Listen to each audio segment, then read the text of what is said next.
नमस्कार। व्यापक दबावपछि राष्ट्रिय मानवाधिकार आयोगको प्रतिवेदन सार्वजनिक भएको छ। यो प्रतिवेदन सार्वजनिक सँगै विभिन्न राजनीतिक व्यक्तिहरू, प्रशासनिक र सुरक्षासँग सम्बन्धित व्यक्तिहरूको राजनीतिक भविष्यमाथि प्रश्न चिन्ह खडा भएको छ।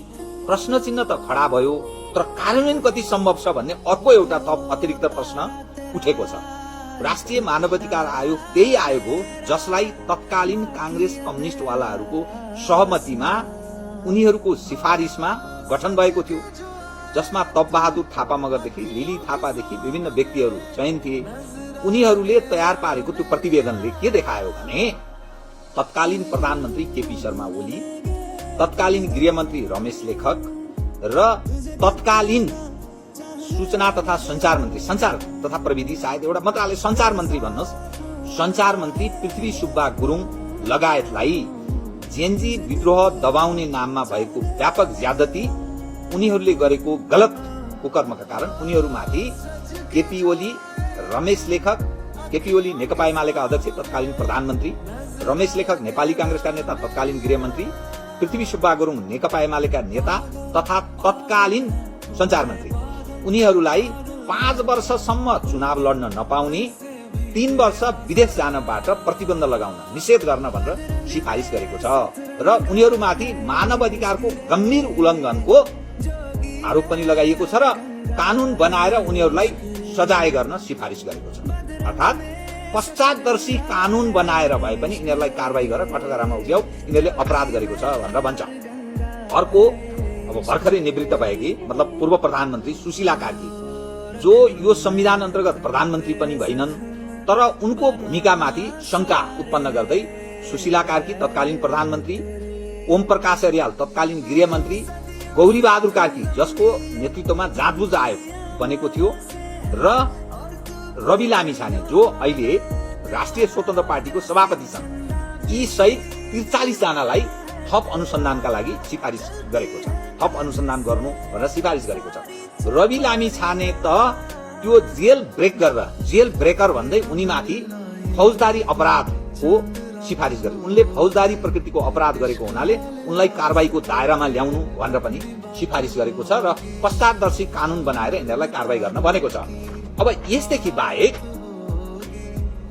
सुदन गुरुङ, अब जो पूर्व गृहमन्त्री, पुरुषोत्तम यादव तत्कालीन जेएनजी विद्रोहको एउटा संयोजक, सुदन गुरुङ हामी नेपाली भन्ने एउटा संस्थाको त्यसको प्रमुख, जो जोडिन्छन्, कहाँ जोडिन्छन् भने यही आँखा अस्पताल, आँखाका चिकित्सक सन्दुक रुई, यिनीसँग जोडिन्छन्। अनि रवि लामिछाने लगायत सम्पूर्णलाई एउटा शंकाको घेरामा राखेको छ र तत्कालीन प्रहरीका प्रमुख चन्द्र कुबेर खापुङ अर्थात् आइजिपी, राजु अर्याल सशस्त्र प्रहरीका प्रमुख र हुतरा थापा राष्ट्रिय अनुसन्धान विभाग अर्थात् गुप्तचरका प्रमुखलाई, यिनीहरूलाई कुनै पनि सरकारी सेवामा अयोग्य हुने गरी, अयोग्य नहुने गरेर होइन, सम्पूर्ण सरकारी सेवामा अयोग्य हुने गरी सिफारिस गरेको छ। अब अयोग्य हुनुको अर्थ यिनीहरूले पेन्सन पाउँछन् कि पाउँदैन, यो एउटा आम प्रश्न छ।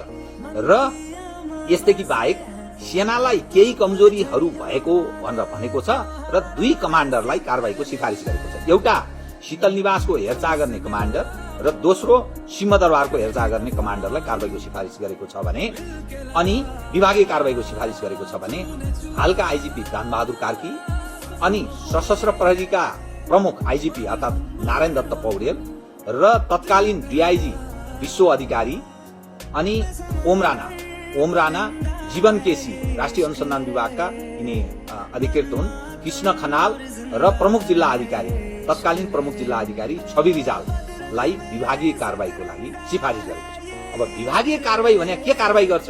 यसको अर्थ अब आइजिपीहरूलाई विभागीय कारबाही गर्ने भनेको गृहले हेर्ने होला। अब त्यो हेरौं, तपसिलको विषय हेरौं। त यसले के देखाउँछ भने त को परे?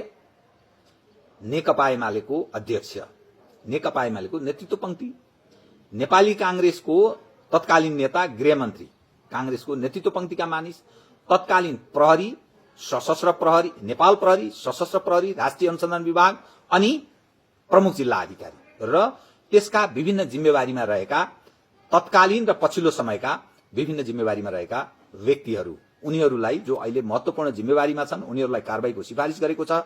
ऐन कानून छैन भने यिनीहरूलाई पश्चातदर्शी कानून बनाएर भए पनि यति ठूलो क्षति भएको छ, यिनीहरूलाई दण्डित गर्नु, कारबाही गर्नु, सक्त कारबाही गर्नु भनेको छ।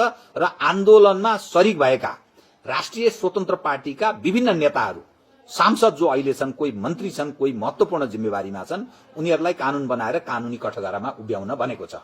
अब यो त एउटा पक्ष भयो। रविलाई फौजदारी कानून अन्तर्गत भनेर भनिएको छ। उनले फौजदारी प्रकृतिको अपराध गरेको हुनाले उनलाई सक्त कारबाही भनेर सिफारिस गरेको छ। अनि यही राष्ट्रिय मानवाधिकार आयोग हो जसले एउटा कमिटी बनाएको थियो। त्यो कुन भने गत तिनकुने घटनाको सन्दर्भमा छानबिन गर्न। तिनकुने घटना भनेको त धेरै पहिले भएको, यो पछिल्लो समयको भदौ 23 देखि 27 बीचको सवाललाई यिनीहरूले सार्वजनिक गरे। तर तिनकुने घटनाको उस बेलाको किन गरेनन् भन्ने एउटा अहम प्रश्न छ। तपाई यसो सम्झनुस्, त्यस बेला पनि 2 जना मानिस मारिएका थिए, अनि सयौंलाई गोली लागेको थियो र ठूलो संख्यामा मानिसहरू त्यसबाट पीडित भएका थिए। त राष्ट्रिय मानवाधिकार आयोग त्यो प्रतिवेदन किन सार्वजनिक गरिरहेको छैन? तिनकुने घटनाका दोषीहरूलाई त्यो कानूनी कठघरामा ल्याउने, उनीहरूलाई कानूनी दायरामा ल्याउने र को अपराधमा संलग्न छन् त्यसको सार्वजनिक गर्ने सवाल पर त्यो किन अहिलेसम्म राष्ट्रिय मानवाधिकार आयोगले त्यो प्रतिवेदन लुकाएर राखेको छ? यो चाहिँ आश्चर्यजनक छ। भनेपछि यो राष्ट्रिय मानवाधिकार आयोग पूर्वाग्रही छ, बायस छ। यो अहिले दबावमा परेर सायद यसले सार्वजनिक गर्यो, तर तिनकुने घटना हो किन गरिरहेको छैन? त्यो एउटा अहम प्रश्न छ। यो हर कोही नागरिक समाजका मानिसहरूले तपाईले औंलो ठड्याएर भन्नुहोस्। राष्ट्रिय मानवाधिकार आयोगका अहिलेका अध्यक्ष तपबहादुर मगर जो त्यो तिनकुने घटनाको पनि जसरी त्यो कमिटी बनेको थियो त्यो प्रतिवेदन सार्वजनिक गर भनेर भन्ने यो प्रश्न चाहिँ मैले आम तपाईहरू दर्शकलाई अर्थात मेरा प्रियजनहरूलाई यो मैले तपाईहरूका समक्ष प्रस्तुत गरेँ। म त भोग्न मात्रै सक्छु, म केही गर्न सक्दिन। म एउटा सामान्य मानिस परे, तर जनता जनार्दन भन्छ नि, जनता जागेपछि सब चीज हुन्छ। र जे जति यो अहिले प्रतिवेदन यो जेन्जी विद्रोहका क्रममा राष्ट्रिय स्वतन्त्र पार्टीका कयौं नेताहरूको नाम तोकिएको छ, कयौं जिम्मेवारीमा रहेका सुरक्षा निकायका पदाधिकारीहरू, कयौं तत्कालीन आन्दोलनरत पक्षहरू, विभिन्न जिम्मेवारीमा रहेका मानिसहरूको नाम तोकिएको छ। के यो कारबाही सम्भव छ? कारबाही गर्ला?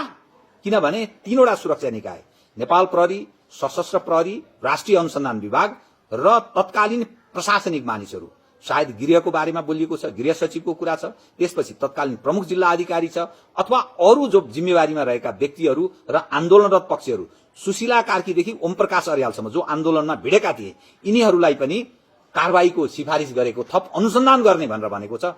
के सुशीला कार्की, ओम प्रकाश अर्याल लगायत राष्ट्रिय स्वतन्त्र पार्टीका 40 भन्दा बढी केही सांसद र नेताहरू यसमा जिम्मेवार छन्? यो जलाउने, मान्छे काटमार सबै गर्ने विभिन्न गतिविधिमा कारबाहीको दायरामा ल्याउला? अनुसन्धान, थप अनुसन्धान होला? यो चाहिँ हेरौं। धन्यवाद, नमस्ते।